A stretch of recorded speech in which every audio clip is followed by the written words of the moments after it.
ఎలక్షన్లు వస్తున్నాయంటే ప్రతి ఒక్క పార్టీ వారు చేసిన అభివృద్ధి పనులు చెప్తూ ప్రత్యర్థులపై విమర్శనాస్త్రాలతో పాటుగా అస్త్రశస్త్రాలు సంధిస్తూ ఉంటారు. మరి గెలిచేందుకైతే కొత్తగా వ్యూహాలు రచిస్తూ ఉంటారు. ఇప్పుడు సార్వత్రిక ఎన్నికల నేపథ్యంలో తెలంగాణలో ప్రధాన పార్టీలన్నీ వారి ప్రచార పర్వాన్ని మొదలుపెట్టేశాయి. ముందుగా కాంగ్రెస్ పార్టీ విషయానికి వస్తే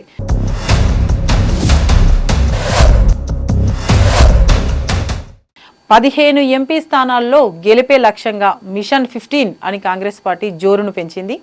అసెంబ్లీ ఎలక్షన్స్ నేపథ్యంలో మేము ఇచ్చినటువంటి 6 గ్యారంటీలు ఏవైతే ఉన్నాయో అవి ప్రజలకి ఎంతో లబ్ధి చేకూర్చాయని వారి పథకాలను ప్రమోట్ చేస్తూ ప్రత్యర్థులపై విమర్శలు గుప్పిస్తుంది కాంగ్రెస్ పార్టీ. మరి బీజేపీ పార్టీ పసుపు బోర్డు అని చెప్పి రైతులను మోసం చేసిందని, బీజేపీ పార్టీ మళ్ళీ అధికారంలోకి వస్తే రాజ్యాంగం మొత్తం మార్చేస్తుంది అని కాంగ్రెస్ పార్టీ విమర్శలు గుప్పిస్తుంది. బీజేపీని ఈ విధంగా విమర్శిస్తూనే ఇక బీఆర్ఎస్ పార్టీకి తెలంగాణలో నూకలు చెల్లిపోయాయని, తెలంగాణ ప్రజలు బీఆర్ఎస్ పార్టీని నమ్మే స్థితిలో లేరు అని చెప్పేసి జోరుగా ప్రచారం కొనసాగిస్తుంది కాంగ్రెస్ పార్టీ.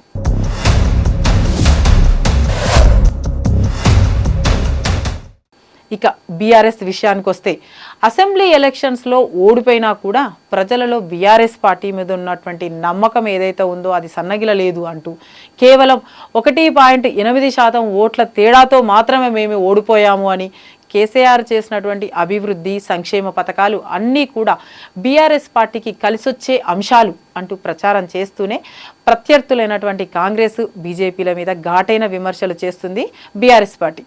100 రోజుల్లో 6 గ్యారంటీలు అమలు చేస్తాము అని చెప్పేసి కాంగ్రెస్ పార్టీ హామీలు నెరవేర్చడంలో విఫలమైందని, అబద్ధాలు చెప్పి ప్రజలను మోసం చేసి కాంగ్రెస్ పార్టీ అధికారంలోకి వచ్చిందని, నమ్మి ఓటేసిన ప్రజలకి నమ్మక ద్రోహం చేసింది అని, పాత రోజులు తీసుకువస్తానంటూ మార్పు రావాలి అంటూ అధికారంలోకి వచ్చిన రేవంత్ రెడ్డి అప్పటి రైతు చావులు నీటి కష్టాలను తీసుకొచ్చాడు అని గట్టిగా ప్రచారం చేస్తుంది.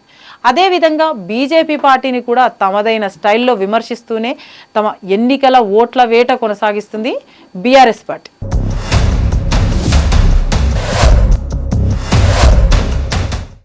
ఇక బీజేపీ విషయానికి వస్తే లోక్సభ ఎలక్షన్స్లో గెలిపే లక్ష్యంగా దిగుతున్న బీజేపీ పార్టీ దేశం ముందుకు వెళ్లాలన్నా, తెలంగాణ అభివృద్ధి పథంలో నడవాలన్నా బీజేపీ గెలవాలి, మోడీ రావాలి అనే నినాదంతో విజయ సంకల్ప యాత్ర కొనసాగిస్తుంది.